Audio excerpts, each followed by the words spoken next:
Welcome back. End of the week. Who's excited for the weekend? You are. You look totally excited. Yeah, I guess. Yeah. I mean, currently when they're listening to this, we're having an office party right now. We're having a rager while they're listening. A rage of a time on Patreon. Exclusively on Patreon. Patreon. Clearly, we don't learn from our mistakes. Patreon. And who's going to get punched this time? My money's on Josh. You cool? Nah, Demaris might get punched out. Imagine fuck that. Somebody gonna punch Demaris out. Yeah. Why would you say that? Yeah, I mean, there's gonna be girls here. Somebody, girl might be like, she ain't like something Demaris said last summer. Y'all will be wearing a t-shirt that say never forget. You gotta be fucked up. You can't come to Demaris' house and punch her, though. That's wild. That's where you get punched at. In your home? Yeah, you never got punched in your house before, the house party? Never. No. That's wild. You never do a house party? I've been punched at a house party, but not in my own home. But it wasn't your house? No. Oh, okay. I've been punched a few times at house parties. Yeah. Just never in my home. Yeah. Maybe by a family member, but it wasn't a house party. It's always a family member.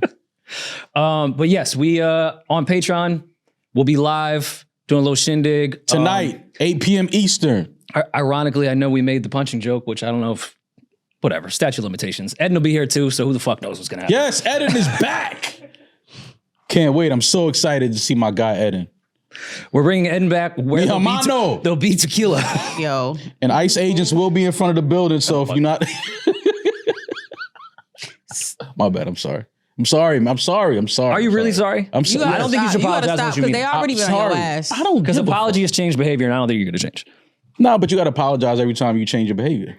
You got to actually change the behavior, though. I did. I said I changed my behavior. I'm sorry. I won't do it again. Everyone was really offended by all the jokes you made towards Eden, except for Eden. That's always the funniest part, when somebody's offended and the person that was the victim of it isn't offended. Because he knows me. He knows that I'm not fucking, it's jokes, man. Yeah. Everybody, And you're Latino. Yes, exactly. I'm Puerto Rican.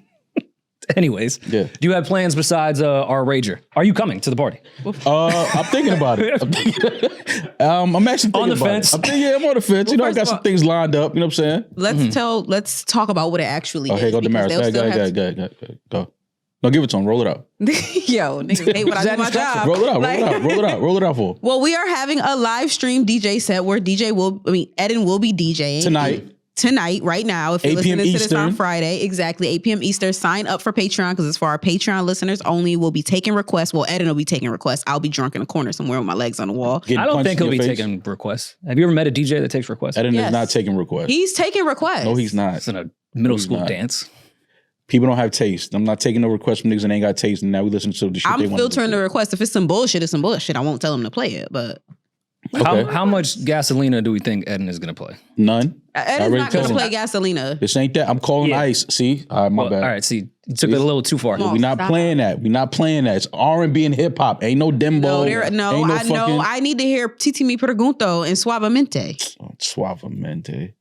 She said suavemente, first of all. Does she need to hear that? In an office. Suavemente? The fuck is suavemente? What is it? Suavemente. Oh, my bad, dog. I'm sorry. I want to hear suavemente. Now playing suavemente. The fuck is that? What does she want to hear? I don't even know. Is this the person that tried to teach us how to pronounce Bad Bunny? What the fuck is that? Oh. Bad Bunny. Yes, see what happens? Everybody said that I did it right. This is what happens when the Bad Bunny does the Super Bowl. You see? The shit is starting already. Yep. It's fucking starting. Yep. All right, go ahead. It should have been Kid Rock. He got hosed. Kid Rock got hosed. Go ahead. I'm sorry. Maybe they give it to him. Anyway, whatever. Sign up through Patreon if you want to come to our party and hang out with us, please. Who is ordering shit while we're recording? It wasn't That's probably your it's shake. probably you. It's not my shit. I didn't order shit. It's probably UPS. Don't worry about it. I'm sorry. Well, you can sign up for Patreon for $5 and come to our party, and you'll get ad-free episodes, $5 a month. And there will be women showing whole. No, okay. It won't be? Whoa. I'm not coming. There will not be women showing. Does that go against the Patreon? Oh, yeah, because when we went to the sex dungeon. Went to the sex No, we'll just put a blurry image over it. You know how Peeje can It's live. But Peeje, he knows how to. He can anticipate the hole being shown. He knows when hole is about to be exposed, and he could just be like, "Whoa, it's like a delay on the video. It's like a 4-second delay, like how they do at the Grammys. Okay. It's like a 4-second delay. Okay. So yeah. You just switch cameras when hole comes out. Once you see the hole, you know what I'm saying? Yeah. Little mama going on stage, showing hole in our office. That's it. Same thing. Makes sense. Okay. Sign up now to patreon.com. /New Rory Mall, and merch is available.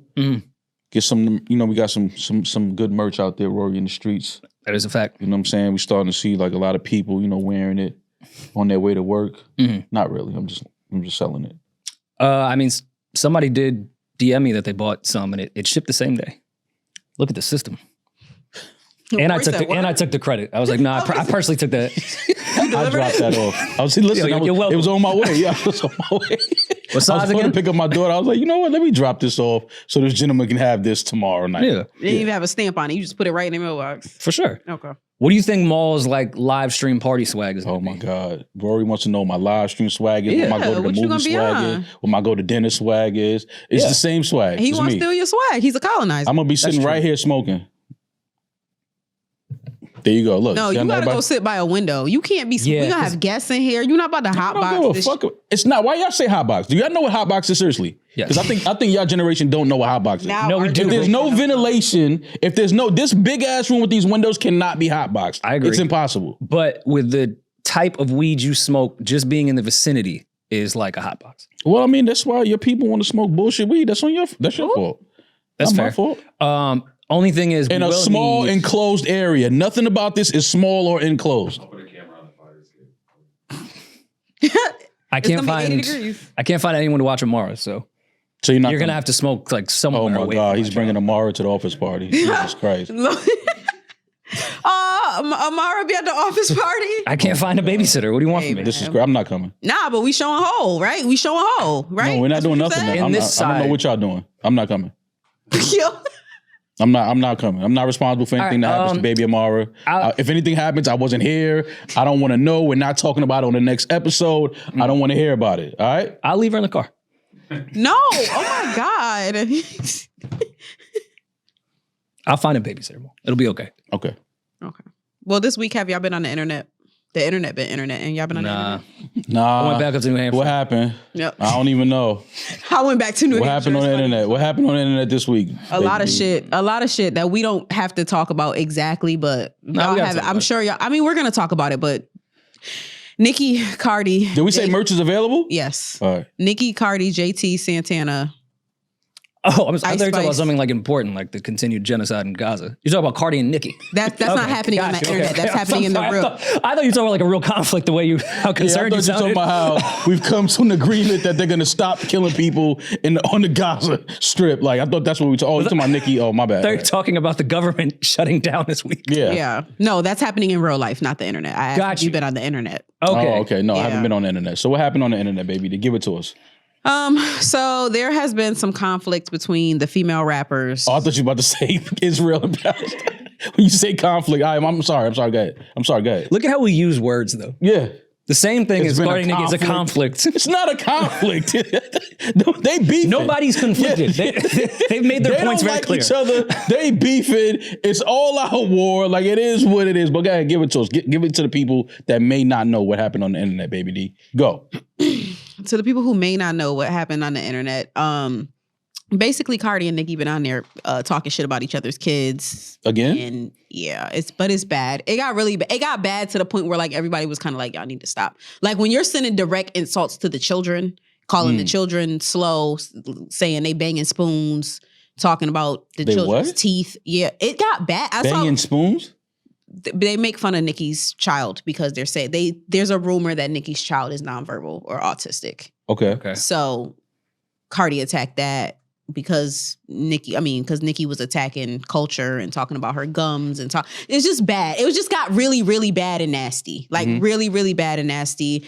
And it has gotten to the point where people are kind of like pulling out of it. It's not even like entertaining anymore. And I just kind of wanted you guys' opinions on, I know we say, like, for example, the pedophile bar was too far, right?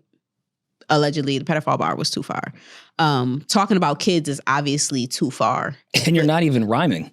Yeah, like, oh no, there was a whole bunch of A, B, C, D, E, F, G's in there. I did see that. Yeah, but. I mean, anytime the Barbs say, hey, maybe we should pull back a bit and have some civil discourse, you know something is really, really wrong. This is weird. I also don't care about the theory that Nicki is only saying the things that Cardi has said about people in the past to put the mirror, and we just don't understand the triple entendres. This is gross and disgusting on both sides. I don't care who started, who said the kid shit first. Both people participated and are still participating to continue to talk about children. This is the weirdest fucking thing I've ever seen.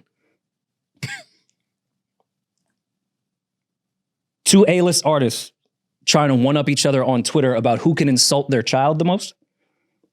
What are we doing? I know we can have the LOLs. What the fuck is this? Who on either side, family members, baby fathers, husbands, anybody, somebody, just rip out the Verizon wireless shit in their house? Yeah. The PR people are at home just chewing on their, like, I would just be chewing my fingernails off if I was their PR. Like, what am I here for? What is my job? Like, I got 8 hours of sleep and woke up and they were just going through more kids. It got bad. And allegedly it started from, obviously, Cardi's rollout and everything. Her rollout was going great and everything. And then Nicki started, tweeting stats and little things like that. And then she started mocking some things that Cardi was saying on her album. And that sent Cardi into a blind rage. And my thing is, we've said it before, I just want Cardi to stop taking the bait. Because now we were just talking about how she had a great album, great rollout, everything was going great. She did what everybody wanted her to do, and now you don't let yourself get pulled into some mess.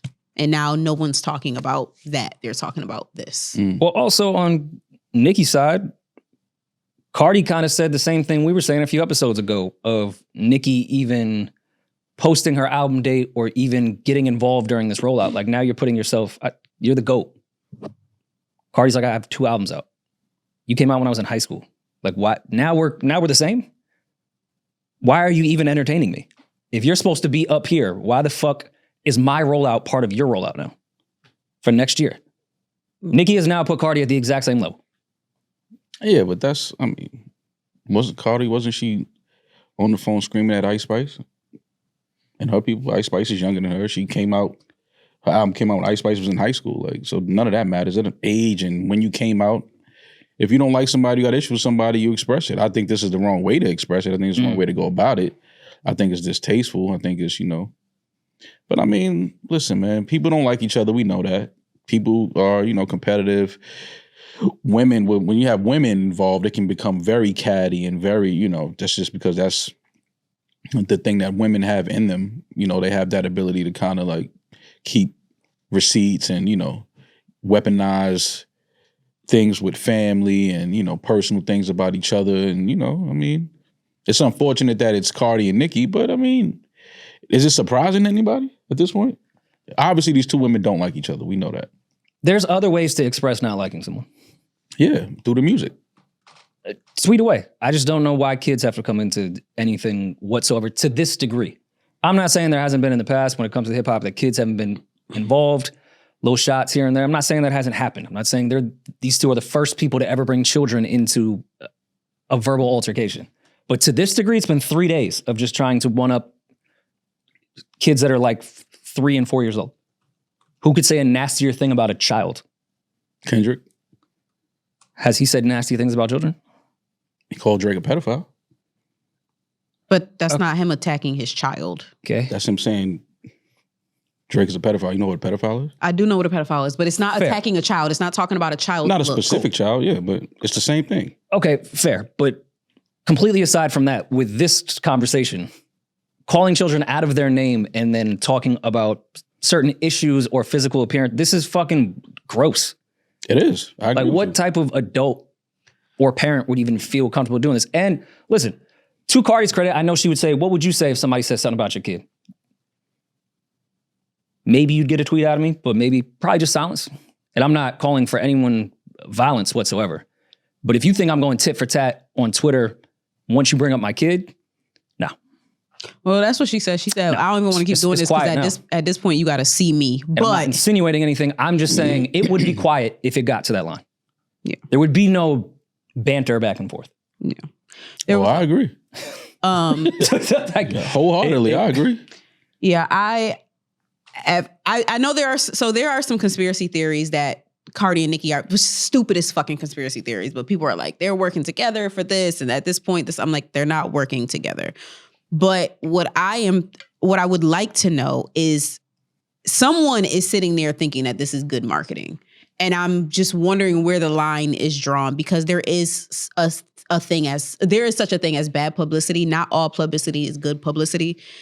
This has to look shitty for whatever brands they work with. This looks bad. If I'm the CEO of a major company and I have a partnership with somebody, or I'm paying somebody to sponsor my brand, I would never want them attached to this. I don't care who started first. You see what I'm saying? But why do you say it looks bad? These are grown women attacking children. Yeah. Like, that looks bad for a brand. If I'm the CEO of a major brand, yeah, I don't want this person attached to my brand. I mean, I get it, but what you're saying is correct. When you start talking about each other's children, now that's a whole different level of disrespect and, just nasty things to say. But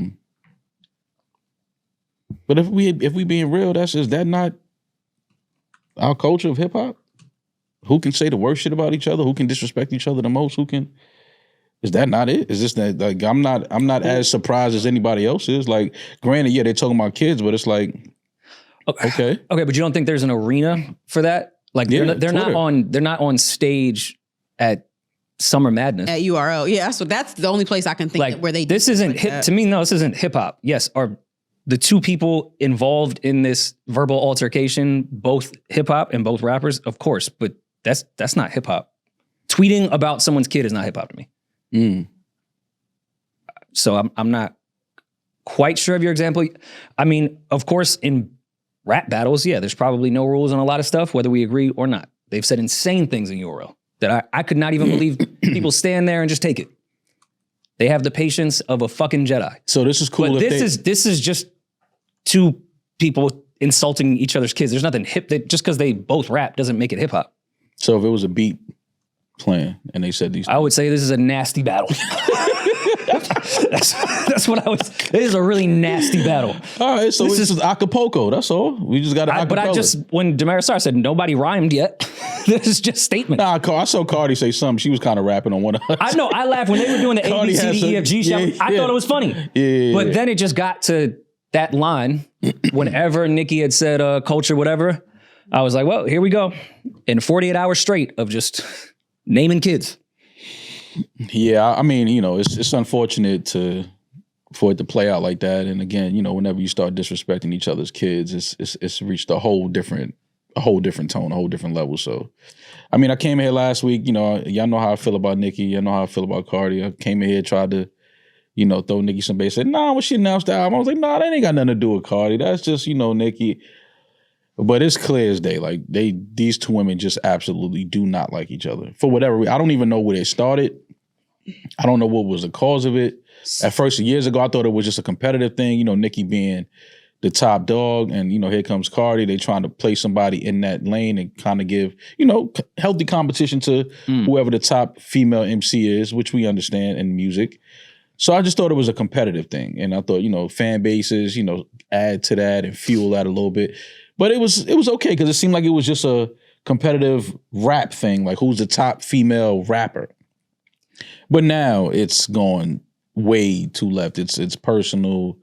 It's a lot of behind the scenes shit, I believe, that is going on both sides, things that are being said, information that is being fed both ways, a lot of pillow talking, a lot of, so the group chats. The rumors that Nicki is schizophrenic or on drugs, right? Why is that the rumor? There's been because of the things that the rants that she goes on, people would say that they don't connect. Accusing Jay-Z of trying to kill her and ruin her career, or of like that whole Jay-Z Rock Nation thing. Even when she was arguing with Cardi, she was throwing that out there. Like, she's been attacking Jay-Z for like a year now, damn near. Mm-hmm.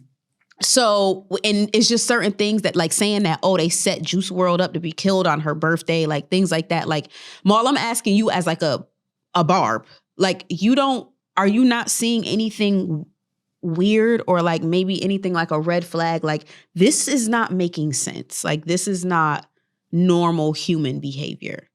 Yeah, but I'm not tying drugs and schizophrenia into it. I think that Nicki is just saying things that she feels. Maybe she has information that we don't have. I mean, I don't know, but I don't go to drugs and schizophrenia. Like, if we didn't hear that Cardi rant about Ice Spice, would one say she was on drugs and when she was on the phone yelling at whoever she was yelling at, somebody would say that's a drugged out, her tweaking out on the phone. No, just because she's not tweeting it, but she's actually yelling it over a phone. Okay, so there's a difference between like getting upset about something. People don't attribute you cussing somebody out or going off to drugs. Like, that's just you just mad, you pissed the fuck off. When shit is not making sense or like connecting. But that's what I'm saying. Maybe she has information we don't have. This is Nicki Minaj. You think Jay-Z is out to ruin Nicki Minaj's career and is doing everything? I don't think that. I'm saying Nicki may have information where she thinks that. I can't call somebody drugged out and schizophrenic because they're saying something that I'm not informed about or I don't believe. Okay. To me, that's not a fair, to put that on somebody is not fair. Now, do I think going on Twitter and expressing that is the best thing? No. I think that's like, why would you even do that? Like, because first of all, nobody cares on Twitter. I can promise you that. Nobody gives a fuck. No. So going on there and expressing these things that you feel are true and you think are real, for what? Like, that doesn't, people on there, they're just going to use that for memes and to say you're on drugs and like, they don't care about that. So to me, expressing it there, to me, it makes no sense. I never understood why people run to social media and express things like this as if people care. I promise you, people do not give a fuck. But, I just can't go to diagnosing somebody with schizophrenia and being drugged out because of what they're tweeting. I'm not doing that. I can't do that because sometimes you do that and you're wrong, and then now you look like an insensitive person because it's like, oh shit, this person wasn't just going crazy on their Twitter and saying things like that was really happening. And sometimes it's not happening. You know what I'm saying? But again, I'm not here to diagnose somebody with schizophrenia and being on drugs. I don't do that. I don't run to that. I mean, I don't know. Nicki has obviously spoken about drug abuse in the past, but I'm not saying that means now she's still on drugs, but I think it's erratic behavior on both sides. Diagnosed or undiagnosed, is just erratic and insane stuff that I think is going to bleed outside of just Twitter. Because of course we've seen things in rap battles, shit that was just on wax still go further. But sometimes people have held back because it's like, oh, it's just a rap battle. This is statements. You don't think the Brims love culture? You don't think the Mac Ballers love Papa Bear? Like, this isn't a battle anymore. There's people attached to all these statements about kids. You don't think there's other people that love these children too?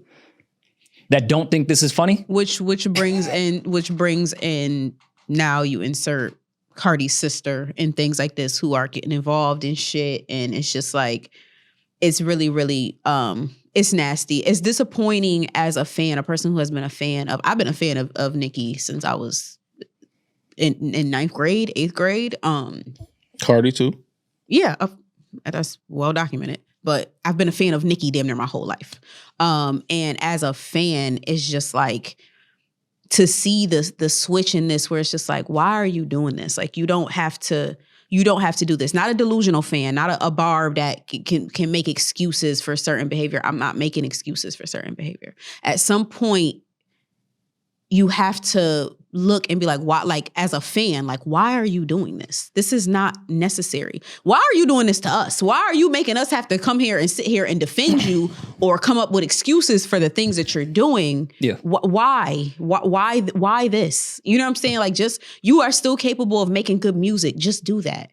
You know what I'm saying? Like, why are you, for years when people were trying to stick up for her when it came to Lil' Kim, and then you're sticking up for her when it comes to Cardi, you're sticking up for her when it comes to Megan, you're sticking up for her when it comes to Lotto. At some point, it's like, it is not everybody just wants to hate Nicki Minaj train. At some point, baby, we have to acknowledge that you might be the problem.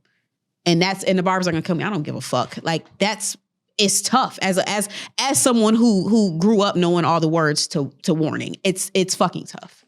Like, I mean, we've had those conversations for years. We've acknowledged that there probably was an entire scheme to get Nicki out the fucking paint. But we've also seen Nicki shoot herself in the foot and be her own worst enemy a lot in reacting to these situations. But again, with that said, if this was just the two of them rapping back and forth and some things went over the line, whatever, I feel like everybody would be like, just, it's a rap battle. That's women's business. Just let them do that. I just don't think this has anything to do with rap anymore. And I don't think Zoo plays about his child. I don't think Offset plays about his child. I don't think the people around them play around their children. Like, this is just it's really far past anything we could discuss in the history of Cardi and Nicki. Well, we've seen, I mean, I don't, you know, I remember Little Kim and Foxy. I remember Hot 97 and what happened. So, you know, we know where things can go. We know how shit can go left really fast. Hopefully that's not the case here. You know, hopefully somebody, you know, I don't know who's, you know, next to these women, who's in their ear, who they trust the most.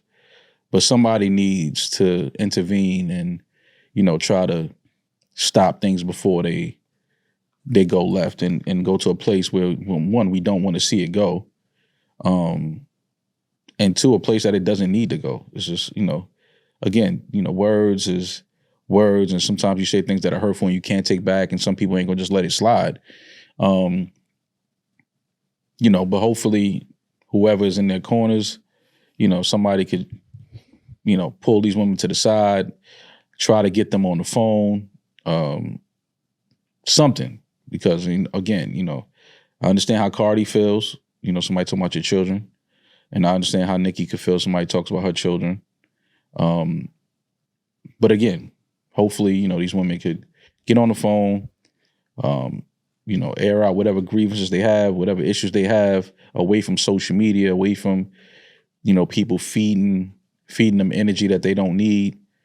And just, you know, talk about it and address whatever the issue is. Because at this point, you know, as we're sitting here saying, it's gone too far. It's way too far now. I mean, I highly doubt a phone call would ever happen. I mean, shit. Would you get on the phone with somebody that said these types of things about your kids on both sides, Nicki and Cardi? I don't think anyone would get on the phone with somebody, but I hope somebody that is a mutual between the two of them can just have them both go their separate ways and just. I would get on the phone with somebody. If there's somebody, you know, me and somebody's going back and forth Twitter and they mention my kid and I mention their kid and whatever, we going back and forth. You know, I if I had as much to lose as these two women do, I would absolutely get on the phone. Like, are we going to crash out and both be in prison away from our children? No, I'm not saying that. I'm saying if putting myself in this situation, let's say something like this happened, I wouldn't get on the phone with that person. But if there was somebody mutual that we both respected that wanted to dead this, I would give a message through them. Cool, it's over. It's done. But you don't want to talk to them? No. Okay. I would have no reason to. What do we have to say to each other? Yeah. There won't be any resolve here. So knowing that where it could go could ruin both of us and our families and our children's future, let's just go our separate ways. You don't say a fucking word, I won't say a word. Yeah. Negative or positive, we don't need to speak. What the fuck we need to speak for? Okay. All right. I mean, you have a daughter, so I got to take what you're saying. I mean, but just not even with them, just in general, I do kind of hate the thoughts that like kumbaya or conversations need to happen. We can all coexist with people we don't like and just not speak about them and just move the fuck forward. Yeah. Because I like love my friend Della. Della is one of the best like neutral people as far as getting to the root of a problem and making sure everyone on both sides feels great about it. He has that skill that I don't have, and I admire him for it. But there's plenty of times where I'm like, why the fuck? We don't have to solve anything. Everyone could just agree to never speak and move the fuck on. Yeah. The fuck I need to be. We don't have anything to speak about anymore. Mm-hmm. I don't need to sit. I'm not wasting my time talking to somebody I don't want to talk to. Just for the sake of resolution. Resolution is shutting the fuck up and going about your business. I think that would be the most ideal thing for Nicki and Cardi at this point. Got you. Because again, this could go to a crazy place. Yeah. You even bringing up the Kim and Foxy thing. All alleged, of course. Shit gets a little different when it's two women beefing and the people that love them that are behind them. Yeah, that shit gets a little crazier than when men beef. Yeah, because women have that ability to, push men to, prove you love me, prove you're a man. I mean, yes, there are some women that take advantage of that for sure. But then there's also just men that, with testosterone as a man, you're a protector. And you feel the need to do so, especially with your children, your wife, your girlfriend. But part of protecting sister is avoiding things before they go. Facts. You know what I mean? That's not protecting. Ain't just going outside, grabbing the gun and shooting shit up. Protection is also avoiding and like understanding what's at risk here, what's at stake, what can we lose. Like that's part of protection as well. Is avoiding bullshit, avoiding drama, putting it to an end before it goes to another place. Or let's just repeat history and watch it happen all over again.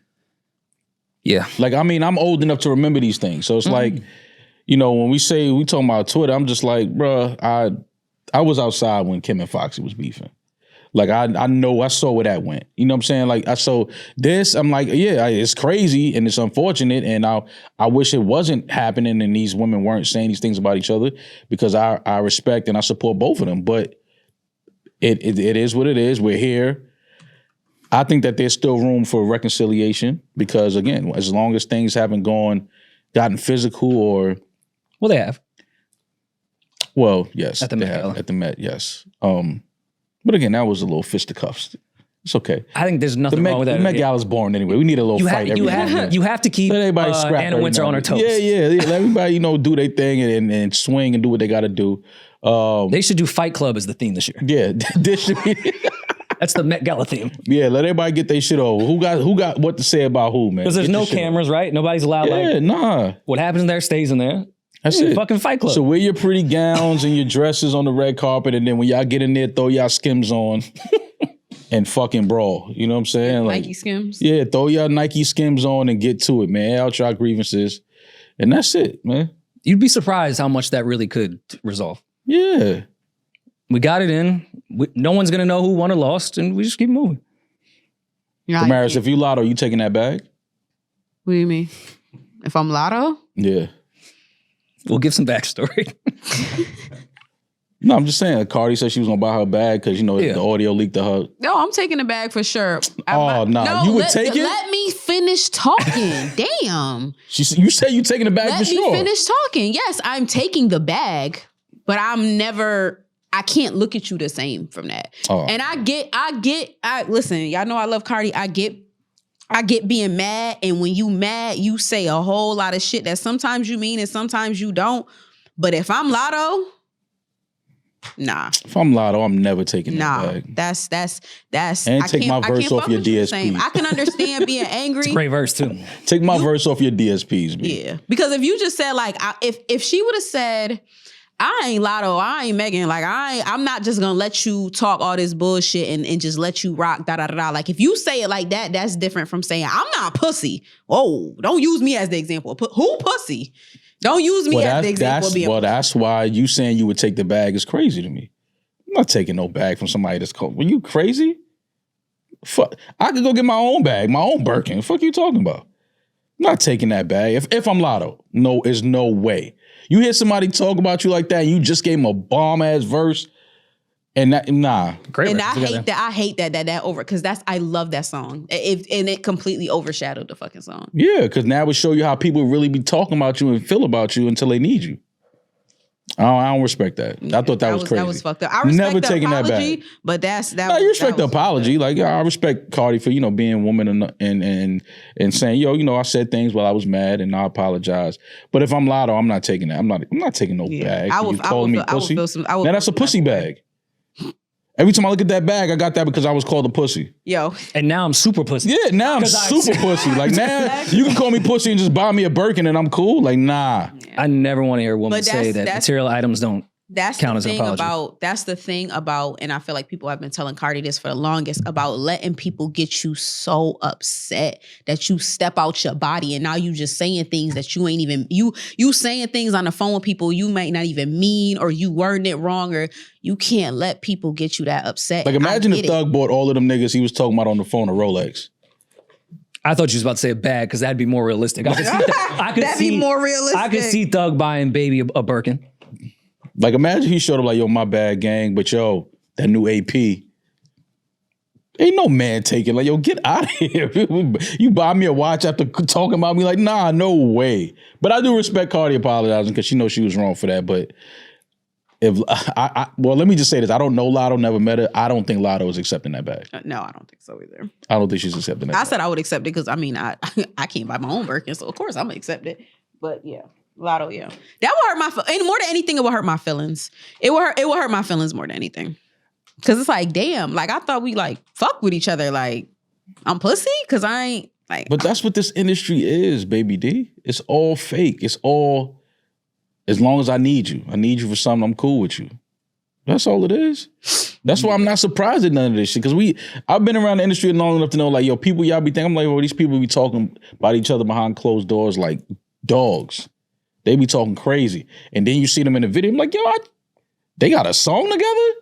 But it's the same thing when I see girls at the club with girls, and I'm like, they don't even like each other. They partying with each other? Mm-hmm. I can't fake no shit. Like I'll never understand. It's not fake. Like I've gotten to the point of being in this industry for 15 years, 15 years. That it's not fake. I just don't care. I don't put any stake into industry relationships. Like I'm not being fake with somebody. I just don't care. No, I'm saying industry relationships are fake. Yeah, like that's what I'm saying. I'll still like dap someone, be cool with them, we laugh, to party, whatever. But in my head, I have no thought like this person is loyal to me or this is my real friend. Like when I was younger, yes, I definitely felt that way. But if I was in Lotto's position at my age now and experience, I would probably just laugh at that and be like, well, I never expected Cardi to do otherwise. Like it's just somebody that I've worked with. They don't owe me any loyalty. Yeah. It just kind of is what, like the more stake you put into relationships that have no basis outside of what we can do for each other, which is totally fine, by the way. It's totally fine to work with people that are cool, but that ain't your friend. Right. If there's a leak tape and you talking shit about me, all right. If there's a leak tape of Demaris talking shit about me, now it's a whole different story because that's my friend. I would never but if there's somebody like, I'm sure it would never leak. You would leak it. Yo. It wouldn't be leaked. It'd be on your feed. Yo, facts. So, I mean, I also don't think Lotto ever thought like Cardi B was her friend. Yeah. To be honest. Yeah. And maybe I'm arguing against my own interest here, but I have to ask them, why do women think material items can count as like a fix? Like if you do some foul shit and then you buy me something, like I don't understand how that in your brain. No, it's only a fix if it's a woman doing it. No, I know. Oh, okay. If you cheat and buy your girl, but she ain't forgiving you. I'm saying because that's kind of been the age-old stereotype when men fuck up, they buy their girl something. I've never like, how the fuck could that solve anything? You bought me some shit? Yeah. I don't like the way Cardi said it in the tweet just made me just laugh of like, all right, buy her case bag. Closed. I buy her bag, everything good.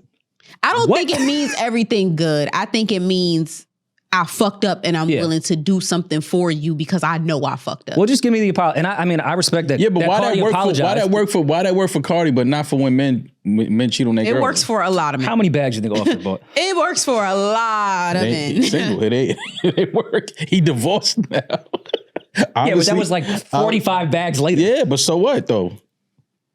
I got a bag for every apology. But also, I think when women start accepting that, they've checked out and it's like, I might as well just get a benefit out of this in the meantime. Like, I'm not going to forgive him. I know how to move now, but if you want to keep buying me shit, cool. It's not solving nothing, I promise. I respect the apology, but Yeah, I just thought the buy her bag part was unnecessary. We all fuck up and say things we don't mean. I mean, yeah, Cardi was angry and it went a little too far, but I don't put too much stake into it. I just think what even caused all that? Like, why is Cardi screaming at Jimmy Henchman's son? Oh, that's what she's on the phone with? Yeah, Jimmy Henchman's son manages Ice Spice. Okay.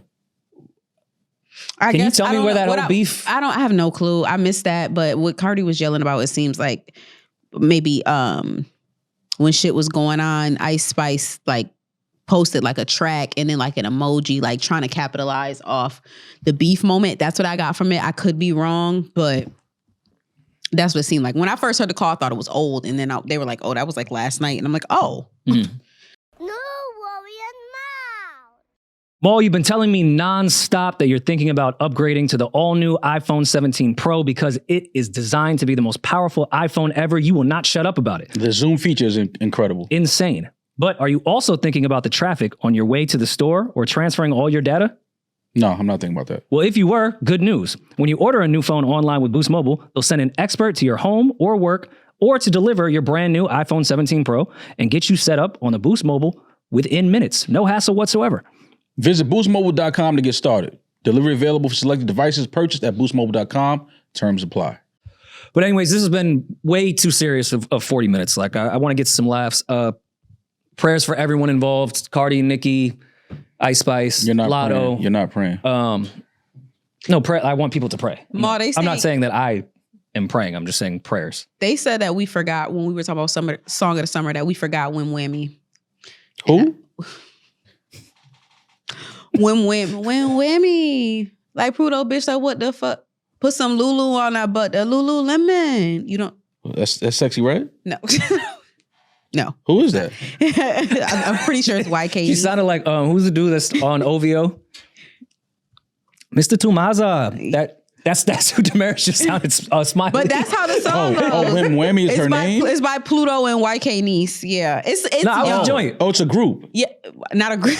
Oh, it's two solo artists? Basically UGK. I've never heard that song before in my life. So Maul is saying he's never heard Wim Whammy before, right? So they were on our ass for not mentioning that for Song of the Summer. I really think Who was on my ass? I really that is definitely not Song of the Summer. So what I will say is, I'm an aloe girl. Wim Whammy. So it's a age and demographic thing. Definitely an age thing, right? Because when you say somebody loves me, when they brought up Wim Whammy, I'm like, Wim Whammy was definitely bigger than Somebody Loves Me this summer. But you wouldn't know that because it's an age thing. It's an age, like the Song of the Summer, we're now at the point where it's going to be different for different ages. People who are 18, 19, 20, 23 are going to have a different Song of the Summer than someone who is in their 40s. Like, it's just two completely different things. But I did want to shout out to Pluto and YK Niece when we were talking about Song of the Summer. Wim Whammy deserves some recognition for that. If Wim Whammy was the Song of the Summer, I had a terrible summer. My summer sucked. Because you wasn't whamming. Wim Whammy. Shout out to those ladies. I mean, dope. You know, if their record was doing shit out there, but I never heard that song. Seriously, yeah. And if I did hear it, I probably like heard it in passing and thought it was Sexy Red. Yeah. You know what I'm saying? Like, but you know, shout out to them. Like, I mean, the song was hot this summer. Dope. Mm. My first time hearing it though, so thank you for putting me on the Wim Whammy, baby. I got you. I tweeted yesterday what I thought was just an innocent tweet of my own opinion. I had said that I think Chance still might have Rap Album of the Year, and the amount of text messages and hate and death threats that I have received. I was on blogs. Like, you would have swore that I went to Saudi Arabia to do comedy. Like, I could not believe the amount of people that were angry at me that I had just mentioned that I think Chance has Rap Album of the Year. Like, I had friends text me in anger. And Chance album was good though. Granted, I like Chance album. I like Chance album a lot. I fully think that the Clips is right there and you can make an argument. But God damn, did I not get the Clips marching orders? Did that not go through volume, Josh? Nope. You are not allowed to say that there was a better album than the Clips ever. No.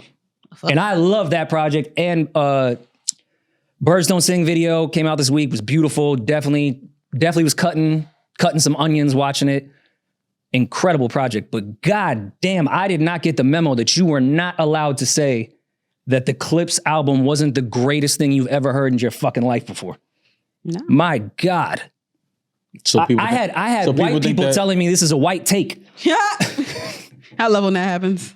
So people think that the Clips album is Rap Album of the Year? Which is fine. I'm one or two with it. I listen to Chance and to Clips probably the amount, probably about the same. When I get in the car, it's either throwing one or two on. Mm. But I really, really like this Chance album. As a fucking 35-year-old parent, I relate to a lot of the things that Chance is saying in this album.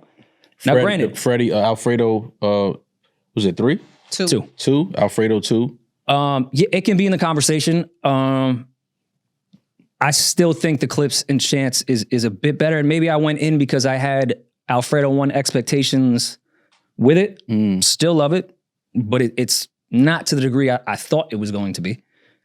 But god damn, I apologize to the hip hop community. I did not get the email that you were not allowed to have a different opinion. No, you can't have. Are you crazy? No. It's what I like, and that's it.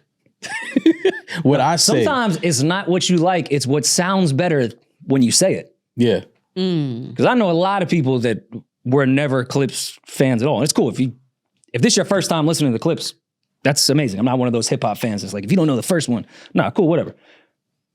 But some of y'all are just saying shit because it sounds good to say it. That seems like the right thing to say. Oh, you telling me. Like, oh, you telling me. I know. oh, no, trust me. Outside of the Clips, the only other messages I was getting was GNX rap album of the year 2025. And I looked at the date and I was like, damn, I didn't know you could do that. Oh, man. It has been some good music this year, though. Yeah. We've got some good music. So. JID, I think, is definitely up there, too. Yeah. Ghost album is incredible. Yeah, there's been a lot of great music, but... Have y'all heard Jermaine Dupri's or Ice Cube's yet? Admittedly, I've not listened to Ice Cube's. Listen to JD's album. I need to hear that in Atlanta around sex workers. I could hear any album around sex workers. I wouldn't give a fuck what's playing. You play me Kings of Leon around sex workers, I'll be fucking fucking jamming. Oh. Okay, Pipes. Wesley Pipes. I was looking around, I'm banging it round, and all I hear. They play that at the truck stop strip club. On the rain and all I need. You know that I could use somebody. He was singing that motherfucker, wasn't Josh? he? Was he singing that motherfucker? Singing. He was singing that motherfucker. This just gave me a great idea, and it's copywritten. Why is there not karaoke strip clubs? That would be so much fun. Holy shit. Copyright this right now. Who's singing? The strippers or you? Both. Just like a duet? Yeah. For sure. Hole? She showing hole? Oh my God. Yes. Singing to the hole. But when the last time you had sex? It's been a while, baby D. I could tell. My loins are full. That like made my stomach. This might be the first time I've ever been like uncomfortable in this podcast. Because my loins are full? Yeah, sentence. Why you worry about my loins? I'm not. I was never even thinking about them until you just entered the chat. Do we have voicemail? Can you just imagine a stripper being butt ass and you and her just singing Fire and Desire? Like she's smoking Tina's part. Nah, you got to be Tina. What? She got to talk to you. She got to talk to you crazy. She's Rick. Yeah, she's Rick. She got to talk. She got to come and talk crazy. Why is the naked stripper Rick and why am I Tina? Fuck it, we here. Let the stripper be Rick James for once. You know what I'm saying? Let her talk her shit. Get her shit off. Yeah, man. We definitely need to copyright that for sure. Before the Saudis buy it, we need to do strip club karaoke. The Saudis, for sure. The Saudis gonna have Nicki and Cardi in the ring. Listen, for the right price. Y'all, spring 2026. Watch what the Saudis do. They gonna offer a bag. None of them can turn down. 600 million. Fight now. Yo, all right. Yo, what? Cool? You think Nicki and Cardi ain't training for that 600 M shit? First of all, with Saudi money, that's a steal for them. Only 600 million? What? 600 million. Man, they gonna make it happen on Netflix. Watch and see. I mean, listen, man, they bought golf. And as of this week, I believe the Saudis have officially bought comedy. Anytime we laugh, we owe a royalty to the Saudi government. Really? So the Saudis did their comedy festival, which has been... Are they allowed to laugh? That's why everyone was a little nervous. Yo, the casual racism. I'm just saying, under the hijabs, you don't know who's laughing. How do you know who's laughing? You don't know who's laughing. Nah, take us all the way there. Fuck it. If we going like, I'm just saying, how do you know who's laughing under the hijabs? Now. That's all I'm saying. So that's the lineup? Yes. They got Chris Tucker. Kevin Hart. Dave Chappelle, Kevin Hart, Chris Tucker. Oh my God. Louis C.K. Oh my God. That's the greatest lineup ever. This was for like one of their kids' 12th birthday or something. This wasn't even like a festival. This was just a backyard party. Yo, this is crazy. Okay, but this has started the debate throughout the entire week. Wait, is that my... Bill Burr's there as well? They got Bill Burr? Yeah. Shane Gillis turned this down and they said they kept upping the price to in 7 figures. So you can only imagine what everyone else on this bill got. Wow. We had Chris Stefano on this podcast twice, I want to say. Or we've been on his, whatever. Yeah. I don't think we'll ever see Chris again. I believe he belongs to the South. Chris, it was great knowing you. Chris, you're a great guy. You're amazing. Congrats on the garden. Congrats, Chris. But we'll never see you again. That's crazy. That lineup is sick. I mean, it had me conflicted throughout the last few days. More than 50 of the best comedians? Sheesh. Where do you land on this? Because I started thinking, all right, if Netanyahu offered this podcast a fuck you number, a blank check, fill in a number, I would still, personally, if you guys want to go cool, I would say no. Then I started thinking about Saudi money, and all my morals just started to just collapse. Start thinking about everything. Any slavery that they've been involved in currently. With that oil I was money. like, yo, it's not my fight. Me going's not going to change anything. Yeah. Oh, you became one of those? Yeah. For a Birkin, you become one of those.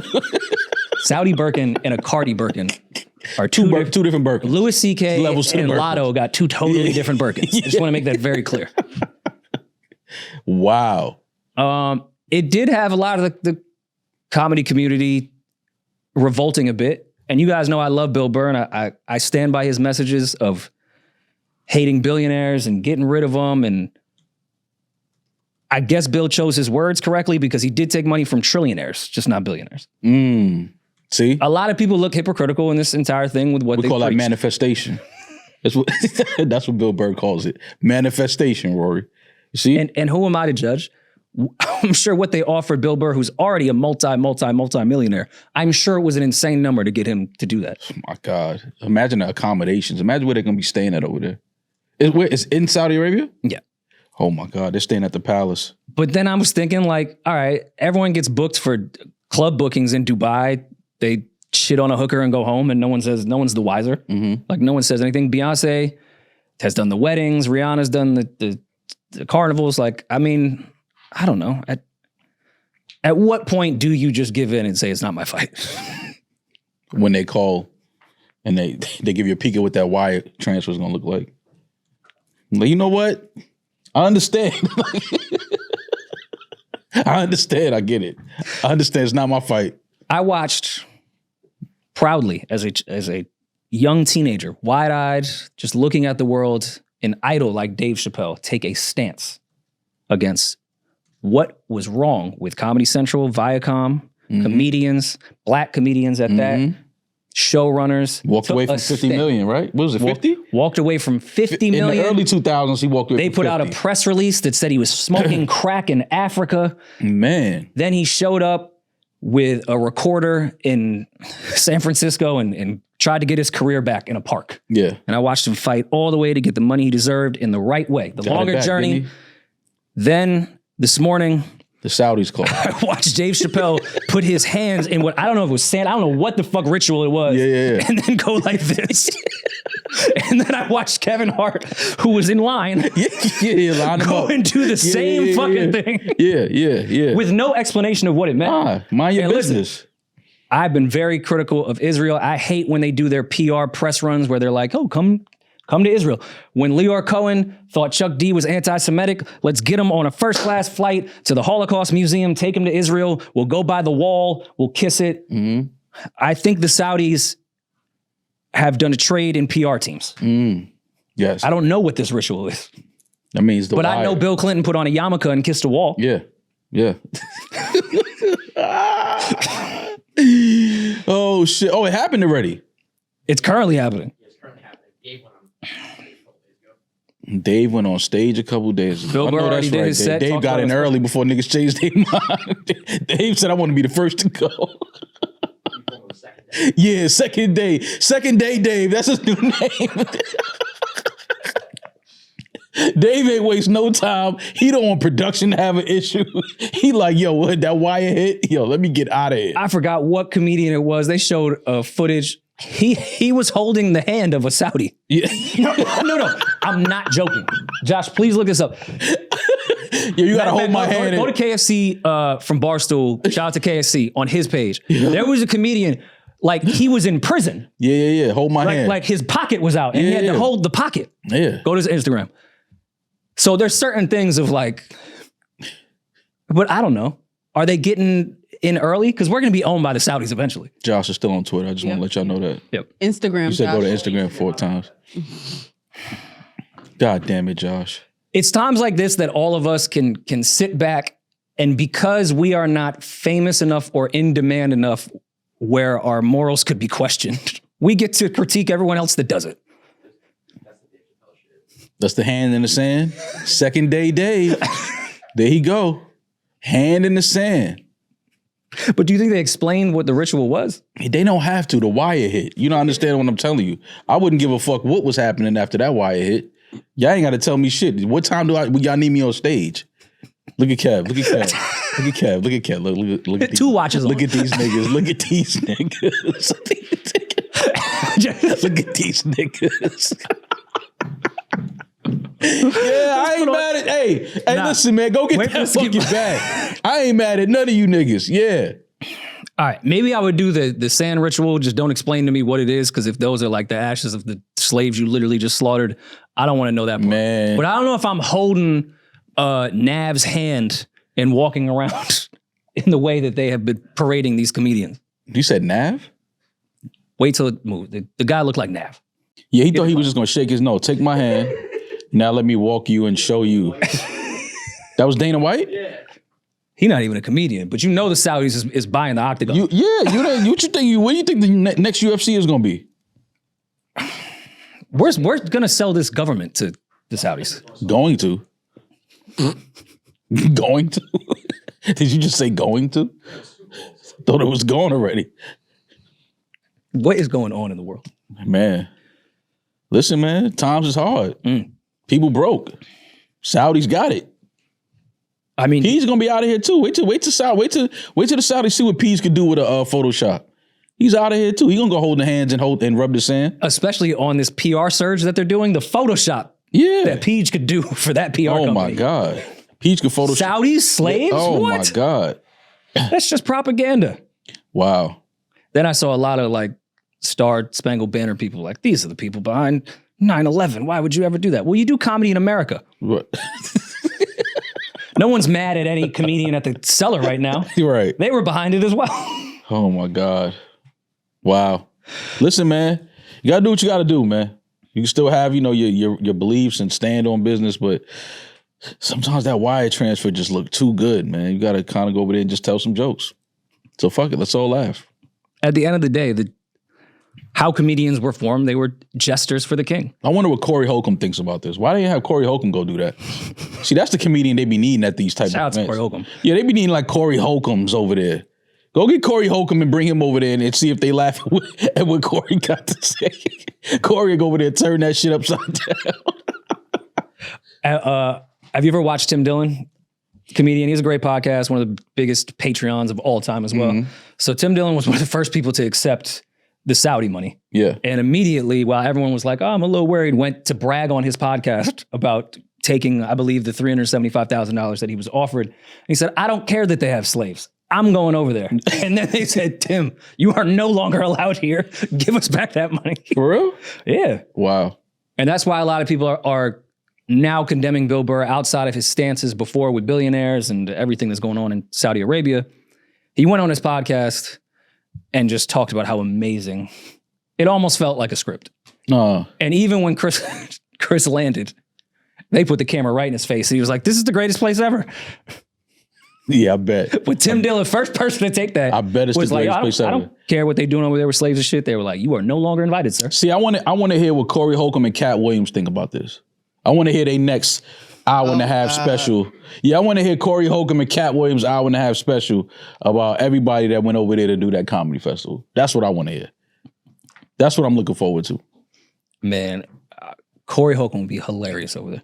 They would probably behead him. Oh, yeah, Corey not making it back. The shit he would say, he not making it back.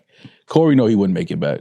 Because they gave a list of like certain things you couldn't say, like stuff about religion, stuff about. Corey would have looked at that list and said, "These comedians a list of what they can't say." Yeah. Oh wow. Here's my thing. At a comedy club, I don't think there should ever be rules per se on what you cannot There's say. no rules in comedy, but man. if you book somebody, if I book a comedian for my private birthday party, if I'm hiring someone, I think you have the right to say what you would want somebody to speak about that you're hiring. But if you're complaining at a comedy club of what someone says, you show up to a comedy club. Like, shut up. This isn't for you. This is for the... Yeah, but you can't give But if you hire somebody, I feel like you're allowed to... Man, you can't give a comedian a list of things he can't say. Like, I didn't like when Tom Brady was telling everybody not to talk about Bill Belichick at his roast. No, I think it was Robert Kraft in the massage thing. Yeah, but like... It's right there. That's a layup. Yeah. For a comedian, that's like gold. That's like, wait, I can't. What? Jeff Ross still said something, and then Brady said, yo, shut the fuck up. Yeah, I mean, come on, Tom. You know we gotta light Rob. We gotta light Rob up. We have to. Yeah, man. Some of the greatest comedians in the world, we can't say nothing about the guy that's sitting right here, and we have probably 45 minutes worth of content for him. A billionaire that went to, I don't know, maybe I would guess $50 He went to a strip mall to get a massage. A strip. He pulled him. He could have got $50. He could have got a slushy right next door. Like, what are you doing here? You could have the presidential suite at the Ritz-Carlton and have fucking 10 masseuses show up. Like, you came here? But they don't get the nooks and crannies like the strip mall one does. Shit. I know a girl with the Robert Kraft, she'll get every nook and cranny of every nigga that's staying in that hotel for that Robert Kraft money. I mean, sometimes when you get to that level, you got to find ways to stay grounded. Yeah. Like, I love ramen. I can afford other stuff, but sometimes I just got to heat up some ramen just to keep myself at bay, humble myself. And sometimes when you get to that level and you're at the point where you're on islands where they're sacrificing children for your sexual pleasure, sometimes you got to go back to your roots, to the strip mall, $50, including the tip to get jerked off. That means you're too horny. Sometimes you have to humble yourself. See what getting too horny get you? When you at a certain level, on an island with children? When you at a certain level, you can't get too horny. Yeah. You're going to get in trouble. Oh, for sure. I mean, the downfall Robert Kraft should have never been at that strip mall at that bum-ass massage spot. But come on, fam. You that horny? Listen, man, there was plenty of other women besides Tony's sister. Sometimes men just get too horny and sacrifice everything. That's a fact. Well, speaking of being jerked, Ray J, man. Same sword they knight you with, they gonna good night you. Mm-hmm. And that's only half if they like you. Now, we had brought this up last episode, but we took it out. Because we needed, it was that sensitive of a topic that we needed more information. We didn't want to just jump out there. Right. We needed more things to happen. But I did say when we talking about the whole, Ray J saying there's a Kardashian Rico coming down and there's nothing he can do to stop it. Whatever Ray J said, I said, Ray got to be careful because that ain't something you just throw out there and play with. And I don't know if the Kardashians is going to sit back and just let that, Ray J say that. And now here we are today. Take it away, Rory. He is now being sued by Kim Kardashian and Kris Jenner for his comments over the RICO claims on his live stream. I tried to tell. Listen, man. And here's the thing. When you're dealing with people with this type of money, they may lose the case, but they're just going to make his life a living hell and just have to pay for more lawyers and go to court. Yep. Sometimes people just sue you knowing they're going to lose just to irritate you. Yeah. Because they have more money to play with than you do. Mm-hmm. And their attorney, when their attorney filed the lawsuit, he said Kris Jenner and Kim Kardashian have never bought a defamation claim before, nor have they ever been distracted by the noise. But this false and serious allegation left no choice. For them to have never sued for defamation before. It's insane. Bro, that's like if Jay-Z and Beyonce finally start suing people for the shit people be saying about them. That's insane. Everybody not playing with their name. Yeah. Everybody not playing. And that's the thing that people got to start understanding. Everybody is not playing with their name. You're not going to just say what you want to say about me, about my family, and make these claims that are absolutely false. And it just be like, okay, we'll keep scrolling and let it just, everybody is not playing that role. Some people will take it to court, and they do have some of the best lawyers in the country.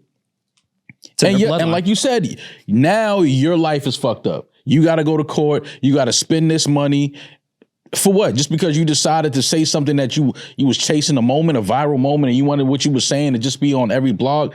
Everybody not playing the blog game with their name. And that's what people don't understand. So listen, man. Can you imagine being in court for the first time the Kardashians have ever sued for defamation? You're sitting waiting for the judge to come in. You're just scrolling on your phone, going through Kanye West timeline. That they never sued. Insane. Can I pull up some Kanye tweets about the Kardashian family? Insane. But everybody's not playing. For the grounds of defamation is like case closed. You got to understand the timing of it all. This RICO case is coming down on everybody. Mm-hmm. Kim and Chris ain't playing with that. We're not playing with that. You're not going. Don't put our name in any of that. Don't attach our name to no claims of a RICO case coming down. We're not playing with that. So now you have to go to court and deal with the consequences. Mm-hmm. And it's fucked up because they have history. They have a lot of history, and I'm sure they still have a lot of love for each other. But probably not. Well, I doubt it. Yeah, probably not. Just ex-business partners. But ex-business partners is crazy.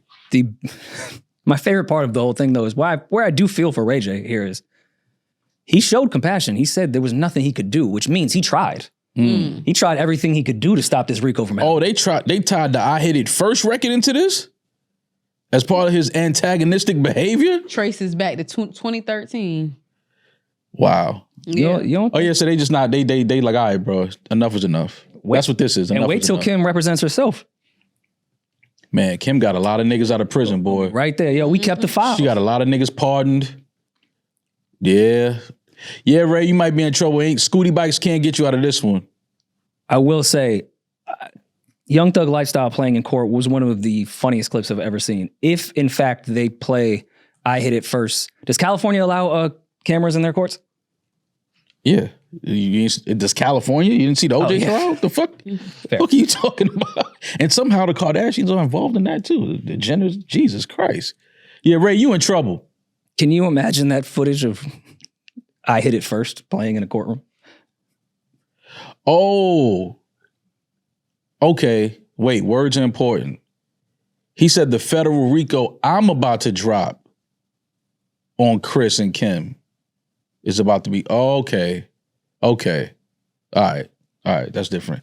The federal RICO I'm about to drop. Mm-hmm. But you still saying the feds is coming, there's nothing I can do about it. Well, he's saying he's about to drop it. So then if he is dropping a RICO, well, the feds are coming. Nobody besides the state and the federal government can drop a RICO. I understand that. I can't show up. Trust me, I know that. And be like, yo, but I'm just saying, once he said, it's on me now. Once he said the federal RICO I'm about to drop on Chris and Kim is about to be crazy. The feds is coming. There's nothing I can do about it. Yeah. You got to go to court for that. We can't just throw that out there like that. Yeah. Well, Ray, listen, man. Ray got some paper. He got some money. He could hire a good lawyer. Does he have battled Chris and Kim money? I don't know. Because only the Saudis have that. Yeah. Well, Ray got to go do some jokes. He got to go touch the sand and hold hands. He has to hope that the prince loves One Wish. Yeah.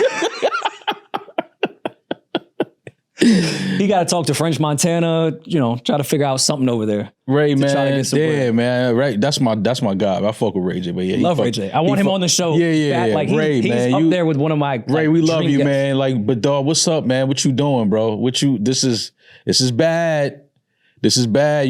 Kim and Chris kind of had it out for you for a few years, man. This is bad, man. And what's tough with defamation cases is you have to somehow prove that the person is intentionally lying. Like sometimes I could say something false about somebody and they can't really sue me for defamation because I thought it was true. Yeah, you just don't know what the fuck you talking about. Exactly. I'm just stupid. I know Ray J can't drop a RICO case and he knows that. So this may be a kind of like clean, cut and dry defamation case for the Kardashians here. Can Ray, is he allowed to so they're suing Ray or they just taking him to court for defamation? Yeah. So what will be the penalty? I don't know. I don't have that. Yeah, probably some type of. He would have to pay something? Yeah, you don't go to jail for that. Man, Ray got to settle out. He got to settle out. Don't go to court. She's like, yo, my bad. I'm sorry. How much I need? for me to never say y'all name again. Just go that route, Ray. Get out of there quick, man. I just hope Whack 100 does a Clubhouse live from the court. Oh, you know he got the text messages. He's gonna be the stenographer. Yeah. Yo, Whack is the stenographer. The Whack 100 coverage of the Ray J trial is going to be the greatest thing of all time. Another guest I want here is Whack 100. Shout out to Whack 100. So can we have Whack and Ray on here just to talk about this case? Yo, Whack and Ray, man, what's up? Come to New York, man. We got to talk to y'all. We got some things to talk about. Well, we pay over $100,000 a year in insurance just in case we get sued. I think we have a low buffer. Let's get Ray and Whack on the pod. Gotta have Ray, yeah. And have some conversation. 100%. We gotta talk, man. So what's the point of having insurance if you don't use it? Exactly. So to clarify, for defamation, you can still sue somebody for defamation if they said something wrong and they believed it's true if they didn't fact check. So like, for example, if I looked up an article and an article said something wrong and then the article was later redacted and I repeated it, you can't really sue me because Rolling Stone told me it was true. But if I say something and it's wrong and I didn't look it up, I don't have proof of fact checking, whether I believed it was true or not, I still can be sued for defamation. Well, that's what I'm saying. Once he said the federal RICO, I'm about to drop. Like once you start talking like, oh, you about to drop a federal RICO? Okay. You playing with something dangerous. All right, here we go. We'll see you in court. Who they got Shapiro on it? I mean, who they got Shapiro? He was at Thanksgiving. They got Shapiro on retainer. Yeah. Alan Derkowitz or whatever his name is. Yeah. Yo, that was a crazy, crazy law team. Like when you go back to that. Insane. Of how. That was the dream team. That was the real dream team. Oh, for sure. It's crazy that like a wide left field goal like legitimately changed the world. Mm-hmm. Like that brought us to OJ, to TMZ, to everything has changed because somebody missed a field goal. Yeah. To me, it's COVID and that. Those are your two. OJ trial, as far as things completely, all right, yeah. OJ trial, 9/11, COVID. And I'm really not even trying to be funny. Like the entire world changed as far as media goes because of that OJ trial. But everything changed. But it's so funny. What's so funny about that is if that OJ shit happened today, nobody would even, that wouldn't even be like the top story. The things that we see happen we're talking about OJ though. Like if what? We see people way bigger than OJ Simpson go through shit now. We don't even keep up with their court cases. If Magic Johnson slaughtered his wife and a waiter, you don't think that would be like top story? Yeah. In 2025? Yes. Yes. Fuck no. Yep. We would look at that shit and keep scrolling. You sound shit, fucking insane. We would not care about they showed us fucking aliens. They pulled out 2 Cornish hens and none of you niggas said anything. Because they were 2 Cornish hens. They just showed us shooting a fucking Tomahawk missile at a UFO. Nobody said nothing. Well, because because nobody gives a fuck. That's my point. That's not. First of all, we sat up here and everybody was talking about the fucking Diddy case the entire fucking trial. The same way niggas was seated for the OJ by the way, trial. who gets sentenced today? Now, if y'all listening to this, he's being sentenced today. Oh, really? Oh, I thought it got pushed. No, I think did it? I could be wrong. Don't quote me. I thought they said it was Friday. This Friday. Oh shit. Okay. Well, yes. If Magic Johnson. And I hate just to throw this on a second. If he... Poor Cookie. Bro, we shot a Hellcat at a UFO and the UFO kept moving and nobody said anything about it. It happened in the Battle of Los Angeles as well. And they kept it moving. Yeah, but no, we saw footage of the Hellcat like being fired at the UFO. Yeah, 4,000 rounds. Nobody said nothing. All right, man. If Magic Johnson did that, it would be 24-hour coverage and Fox News, all the headlines would be, is this trans violence because his son is trans? That's how. Oh, see, that's not fair. Once you tie that into it, of course, it's going to be headlines. It would have nothing to do with Magic Johnson and his actions. It would just be, well, where was his son? Just like the OJ case. Yeah, I guess. Because Demaris thinks the son did it. Do you? I do. OJ's son? Mm-hmm. I'm not mad at that theory. I think he covered for his son, and I think that's why he made it so fake. Well, what if I did do it? I think all of that is a distraction. I think he knows his son did it. Nah, him and his mans. Nah, bro. Him and Charlie did it. Charlie's a real person that lives in Miami currently, by the way. Like, he's alive. Chilling. They found Charlie. Like, his full government. I don't want to make that... Like, that book was not fiction. It was an autobiography of the events that happened.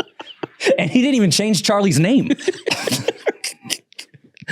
Oh my Charlie. gosh, man. Jesus Christ. Well, yeah.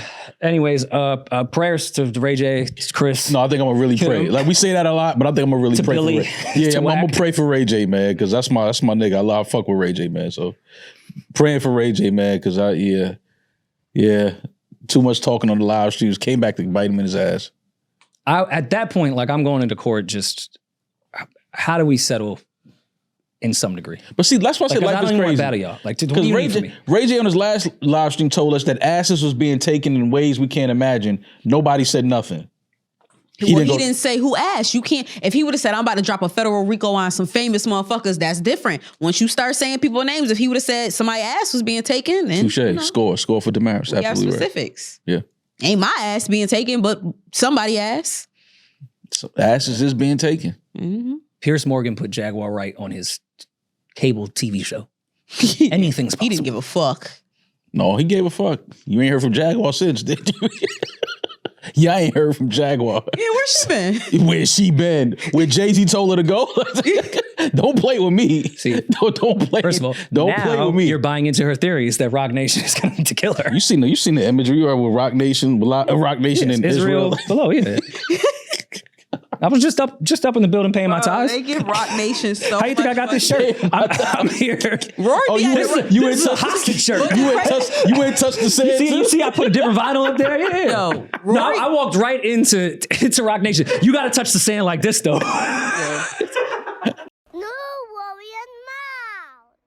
Today's show is brought to you by our new presenting sponsor, Hard Rock Bet. It's simple, it's clean, it's packed with new promos every day, starting with your first bet. New customers can place a $5 bet, and if it hits, you get not only your winnings, but also $150 in extra bonus bets. I like that. This coming Monday, it's Jets in Miami. They're both 0-3, so have a blast betting on that one. Somebody's O's gotta go. Somebody's gonna. It's gotta have to win. So clearly someone's going to win. So bet with Hard Rock Bet. Download the app right now. Make your first deposit today. Payable in bonus bets, not a cash offer. Offered by the Seminole Tribe of Florida in Florida. Offered by Seminole Hard Rock Digital LLC in all other states. Must be 21 plus and physically present in Arizona, Colorado, Florida, Illinois, Indiana, New Jersey, Ohio, Tennessee, or Virginia to play. Terms and conditions apply. Concerned about gambling? In Florida, call 1-888-ADMIT-IT. In Indiana, if you or someone you know has a gambling problem and wants help, call 1-800-9-WITH-IT. Gambling problem? Call 1-800-GAMBLER. Arizona, Colorado, Illinois, New Jersey, Ohio, Tennessee, and Virginia. All right, Rory, do we have voicemails? You've got mail. Yes, sir. Sponsored by Boost and Rock Nation. Love the pod. Just want to start with that.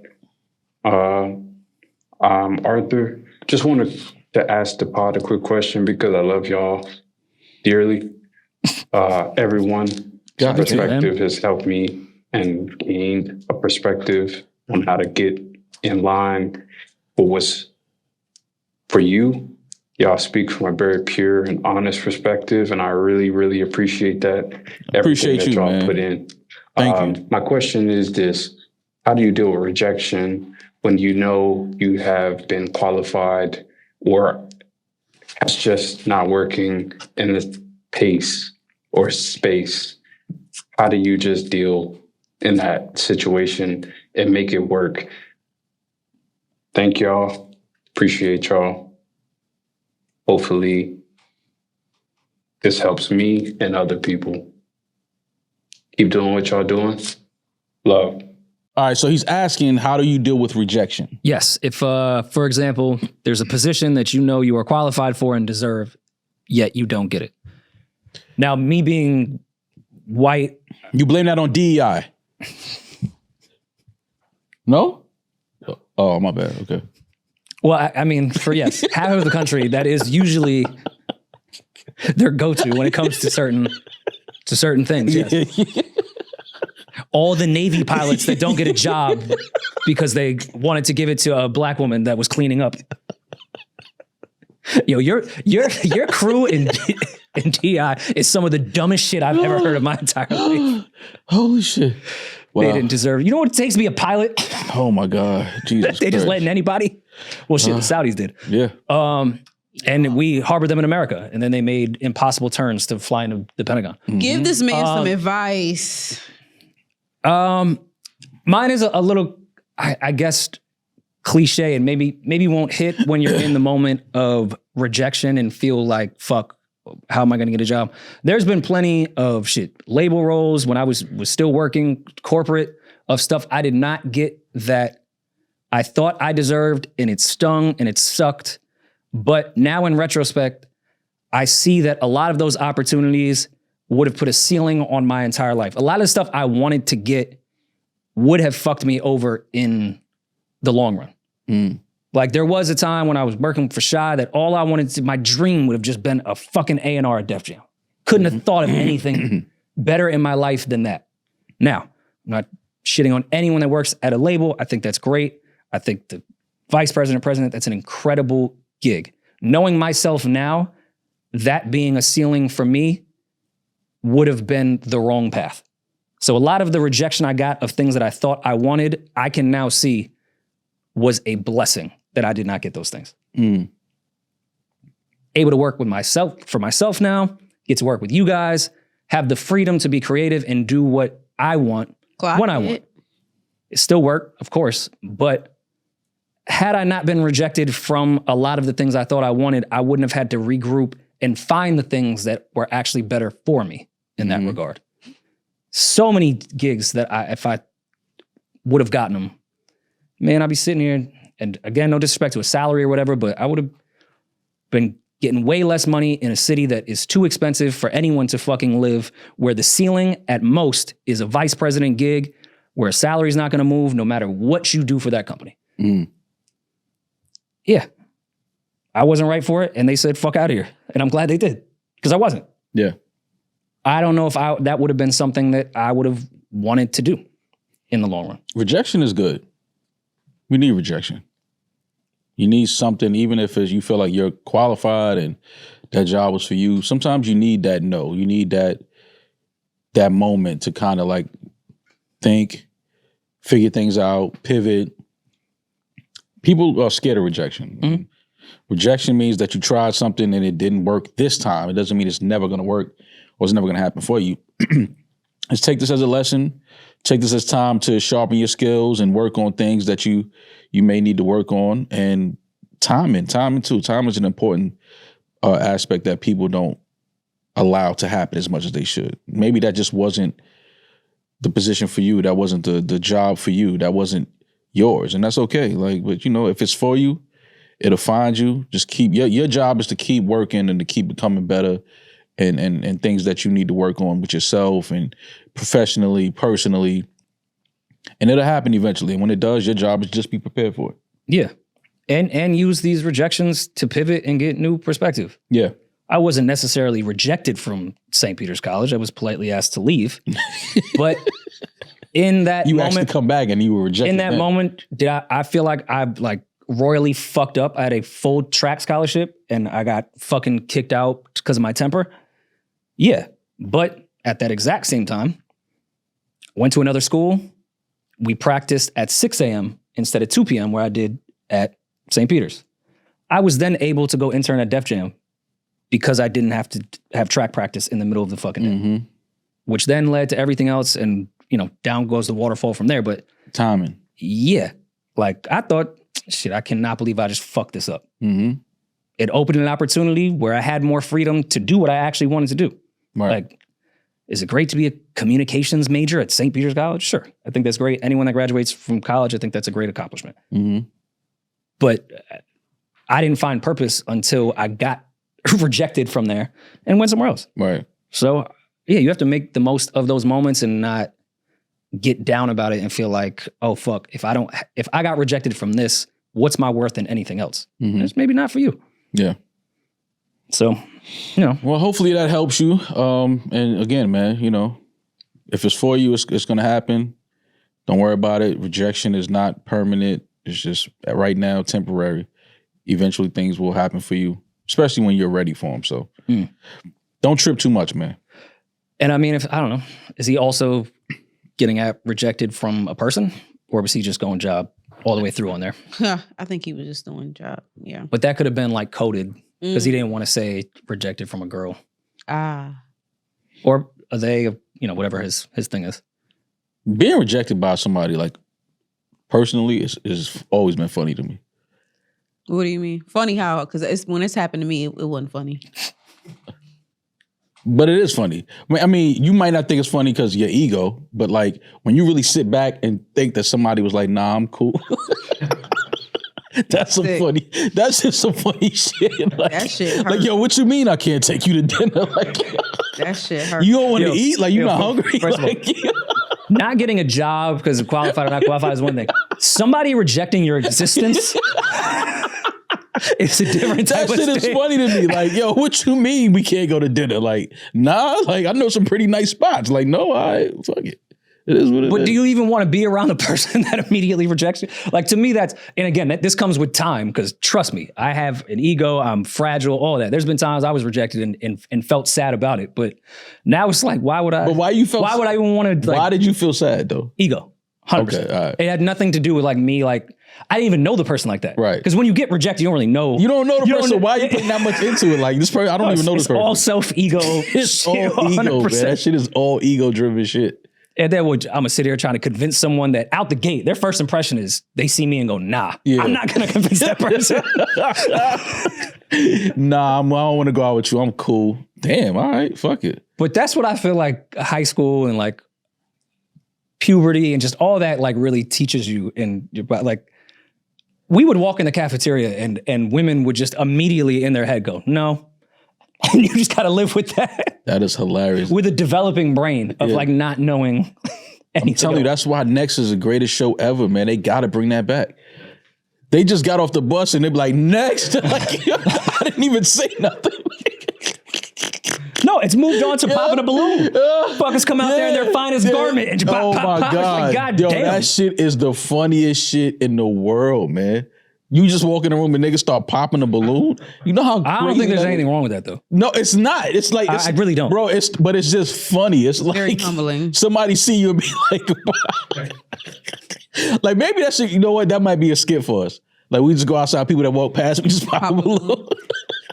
No, I hate when people do it like in text message, like, cause I've sent like my homegirl back when I was single. I sent my homegirl a picture of this guy. I was like, "What you think?" And that bitch just sent me a balloon and like a pin, like the emojis. Oh my God! I'm like, dog, all right, cool, that's fine.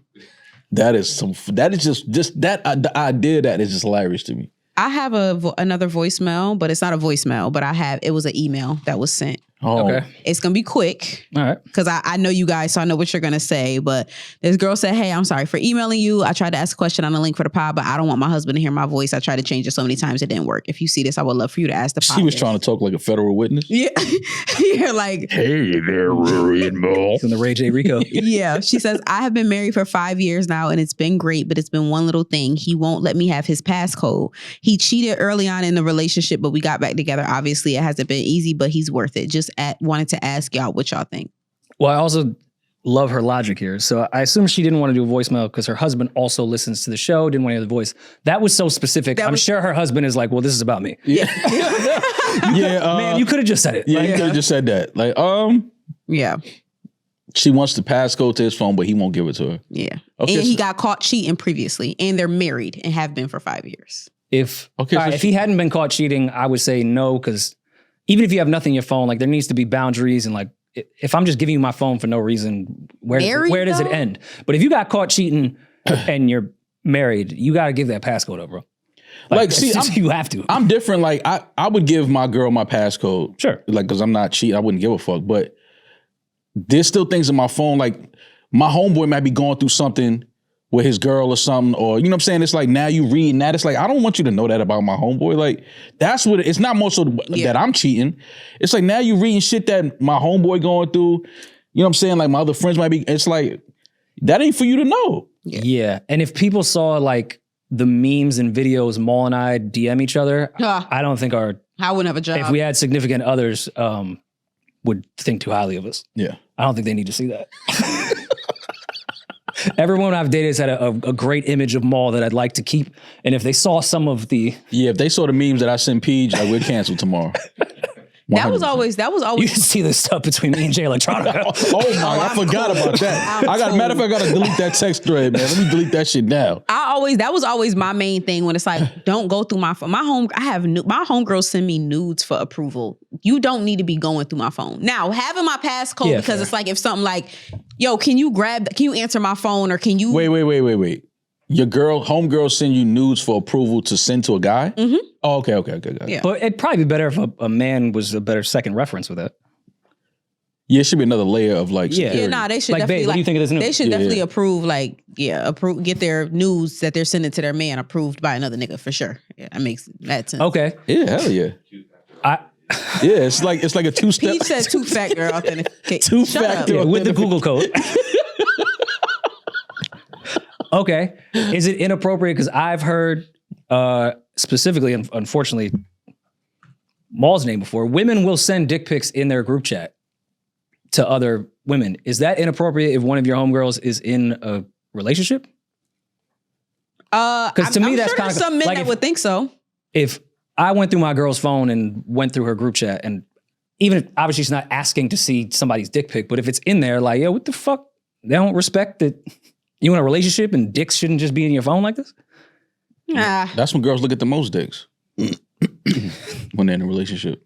You just made that up. The shit you just be making up out the corner of your ass is crazy. Demaris, I guarantee you looked at more dicks that you wasn't fucking when you was in a relationship than you was when you was single. No, but dick gets sent to my phone because it just... Actually, my homegirls don't send dick pics to my phone because they know it freaks me out. So they don't send dick pics to my phone. Dick pics freak you out? I'm not... Y'all know I'm 90% gay. I do not want to see no dick that ain't mine. Please don't send me no nigga dick. Please. I don't like when men send their dicks. Please. Unless you belong to me, I do not want to see your dick. I'm cool. I think it's a fair. I think that is such a fair thing, but it's just funny when you hear her say it. Like, all right, yeah, that makes sense. It ain't like I'm not one of those. I have homegirls that are like so straight. They think dick is the most beautiful thing in the world. Dick's ugly as fuck, bro. I don't like. You not sending like no beautiful shit to me. Dicks is ugly. Men don't put no art into their dick pics. Like women will do a whole production for a nude. Yo, that shit look like something that should be like hung up. Men just ashy at just dick. Like what? Move. No. They should go. What's the tune? What's the tune app? Facetune. Facetune on your. Got to Facetune your meat. Facetune in the hammer pick is crazy. Try. Like put some effort in. You want to put the what was that filter girls using? The flower. Remember the flowers on top of the head? You want to put that on top? Guess who? Putting the dog ears on your dick. Oh my God. Yeah, you gotta do some shadow work, some lighting. You gotta figure it out. But does that make I guess men a little, as far as group chats go, a little more moral? Because I've never been in a group chat where men are sending nudes of women in. Like, yo, this bitch just sent me this nude. No. I've never been in that group chat. But every girl I've talked to ever says, yeah, no, our group chat should be dick pics. And that's because they don't respect us, Rory. Oh, I mean, I know that. Yeah. Starts with rejection. Yeah, just pay bills and shut up. That's what we're supposed to do. And then buy a bag when you fuck up. Exactly. Should the girl break up with her husband for not getting the passcode? Yes or no?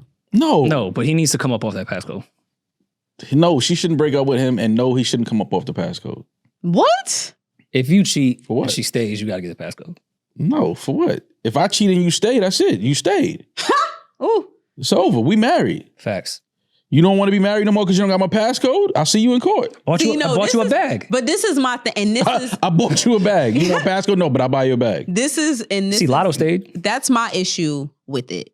Because I don't like when I ask you something and... I don't like to hear no, I know. No, it's not about no. I don't even know what that word means. But I don't like when I ask you something and you're like, why are you making this such a big deal? Like, what, you gonna leave me over this? Like, it's not a big deal, but the fact that it's so small and you won't give it to me, now it's a big deal. Like, if it's such a small thing that I'm making such a big deal over, why wouldn't you give it to me? Like, I think it's so manipulative. Because if it's if there's nothing in your phone and I'm just asking for... But there is something in my phone, but it's not what you're thinking.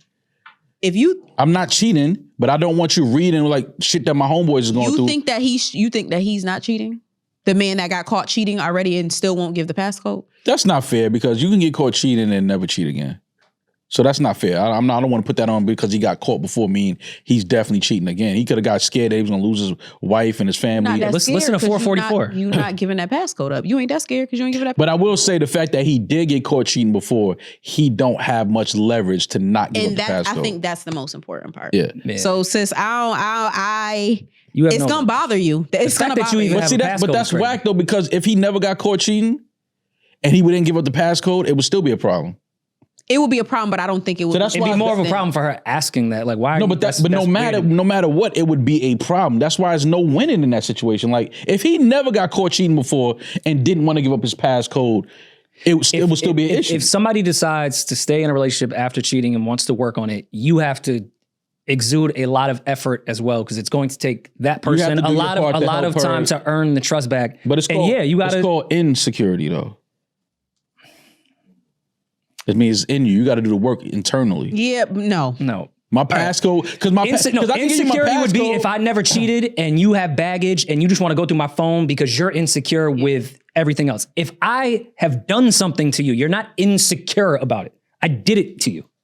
That's just a reality of what's going on. No, but we were talking you have to earn trust back in that regard. And if that says you get my MacBook, you get my computer, you have to start that process. Yes, part of that process is seeing what the fuck you doing. So my question to you is, I'm gonna just get random strip search? Like, get the fuck out of here. You on parole? Leave me. You on parole now? I'm not on parole for the rest of my life. Leave me. Of course not. Of course not. If that shit continues for 4 fucking years, all right, at some point, if you decided to stay. Yeah, but you know how that goes, Rory. It's never enough.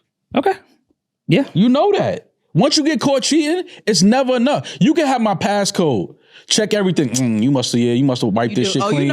You deleted it. This is what I'm saying. So it's not what we doing here. I'm going through it because I don't even want a nigga that's dumb enough to get caught twice. Like, I don't fuck it. I'm not even gonna go through it, because if I go through your phone and I don't find anything, like, it's like, oh, because you deleted it. Like, it's just, there's no point. I'm not even gonna go through the shit. Fuck it. Unfortunately, if you stay with somebody that cheated, you have to subconsciously accept that you don't really care about cheating and they're probably still cheating. And you just have to start accept. I know it sounds fucked up, but you're kind of accepting that that's probably happening. Our reality. I think that in the back of your mind, even if you don't think you think that, you're thinking that. But I think all cheating scenarios are not created equally. For sure. Yeah, if we're going through a hard time in a relationship and you fucked around and slipped and fell in some pussy, it happens. And you came to me and told me that this is what happens, that's completely different from you running around having affairs and you got caught. Like, there's a difference between a mistake and a choice lifestyle that you're making. Yeah, but if he tells you every time he cheats, that's just... I'm not saying every time. I'm saying if you did it once and you told me when it happened and I decided to stay, that's a completely different scenario than I caught you cheating multiple times with multiple women or cheating multiple times with one woman. Like, that's completely different. Those are two completely different scenarios. You know, it'd be kind of hilarious if Neo got caught cheating. Yo, cheating on the 3 women with another I thought it was wild. 4. It's 3? I think it's 4. I think it's 3. 4. It's 4 women or 4 of them total? It's 444.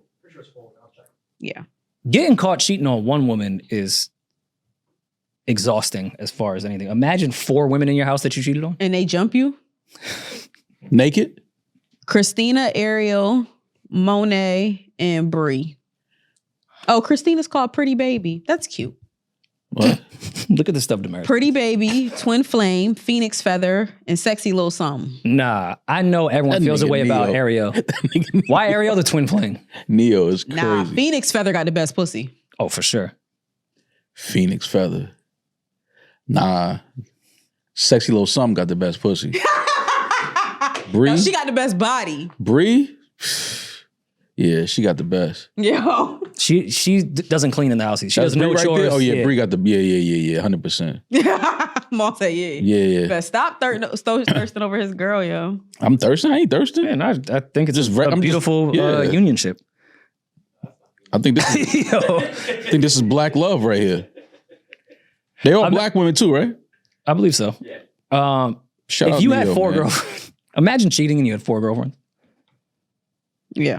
That would be fucking nuts. Yeah. You just, at that point, then you have a problem. Yeah, but I mean, if you're that, well, I guess not open. What's that called? Polyamory. So does that mean like the 4 of them are cool with bringing in other chicks? Or it's like, it's the 5 of us? Polyamorous? Yeah. They're all, the 5 of them are in a relationship with each other. Got you. Okay. But that if you're just going off like sheer stats and numbers and probability, if you've watched the movie 21, there's a way higher chance that someone's going to cheat if 5 of us are in a relationship. Like that just brings in way too many numbers. Someone's cheating. Yeah. Statistically.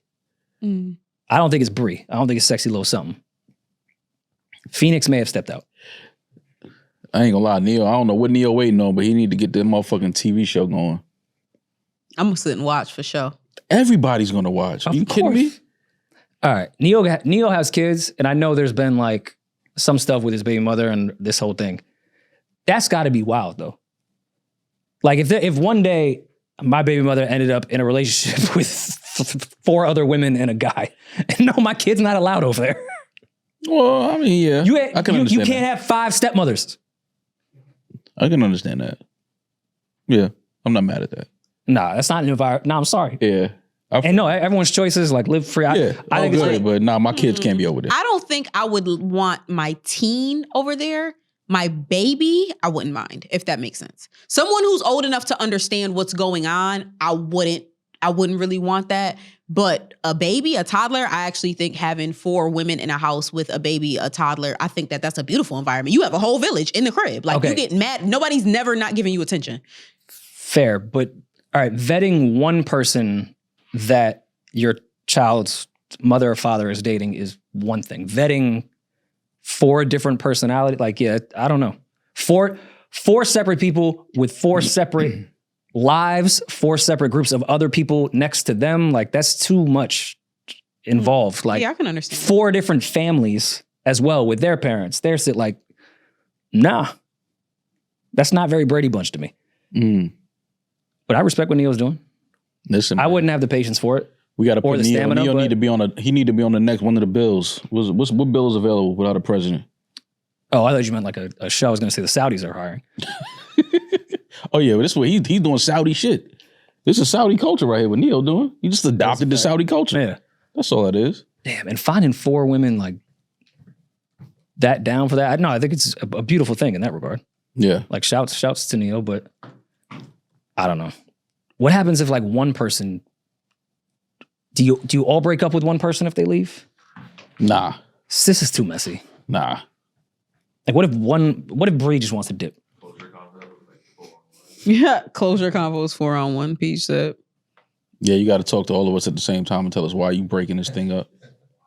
And like what happens if like Bree leaves and she moves to Miami and Neil has a show and just happens to run into Bree and they rekindle? Does he have to tell Phoenix? And yeah. He has to tell him before he even has sex with her. Okay, but what if Phoenix is like, nah, it's cool, bring her back to the tribe, and then Sexy Little Things like, nah. Yeah, then we gotta sit down and gotta get on. This is like Survivor. Yeah, we gotta get on the same page. I respect it, man. Yeah, I think this is something you could do more. I don't think Demaris and I are cut out for it. I think this is definitely something you could do, though. What, have 4 girlfriends? Yeah, definitely. Hierarchy wise, I'm not cut out for it. There were 26-year-old Demaris could do it. No, I couldn't. I have a problem. I would have to always. So with polyamory, everybody is equal. I don't live life like that. Of course, I would have to be me and my husband would have a girlfriend. Like there would be no. We're all equal. Like that is fuck no, not for me. That ego is crazy. It's disgusting. My ego is disgusting. But I'm honest about my ego and I'm honest about what I can and can't handle. I respect that. So yeah, no. I was in a throuple for 2 days. 2 days too long. No, I'm my parents' favorite kid. Like I'm y'all favorite employee. I'm just not gonna just. Peeje. I ain't gonna say all that. Yeah, I mean that's fine. Y'all make the top 3 anyway. That, you know what I'm saying? It's all just good, Peeje, she does a lot. Yeah, it's all good, man. All right, well, we'll talk about some more of this shit on Patreon. Yeah, we have to get to Pitchfork's 100 albums. Ooh, another list. Can't wait to break this down for Patreon. Oh, I am. They got me again. I'm furious. Are you? Yeah. All right, let's talk about your fury. Can't breathe. We'll talk to y'all soon. Be safe, be blessed. I'm that nigga. He's just Ginger. Patreon, here we come.